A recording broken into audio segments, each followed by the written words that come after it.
In this video, I'm going to teach you a very useful tutorial on how to start or open Google Chrome automatically the moment you will open or the moment you will start your Windows 11 PC or laptop. So without any further ado, let's begin. First of all, you need to press Windows key and R key together, and in that way you'll be able to open a small window called Run. Okay, so I'll be including a run command at the description box below. All you need to do is you need to copy and paste it here. It is shell colon startup. SHELL colon STARTUP and click on the OK button the moment you have clicked on it. So once you have to open this window called the startup, you need to minimize this first. Okay.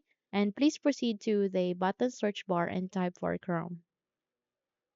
Once you've typed it, okay, you need to proceed to the best matched, and there you can see here at the right side a list of the option. So if you haven't seen any like mine, please wait until you'll get that list of the option.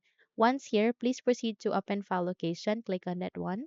And the moment you click on it, you'll be able to see this kind of window where here you need to make a right click and you need to copy this Google Chrome shortcut. Once you've copied it, close the window and then proceed to your shell startup or the shell startup. And here, please make a right click and click on paste.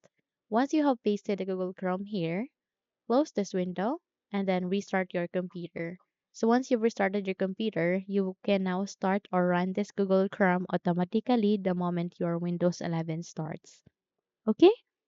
So that's it. If you think this video had helped you a lot, then don't forget to subscribe, hit the like button as well as the bell icon to be updated for more tutorials like this. Thank you for watching and have a good day, everyone.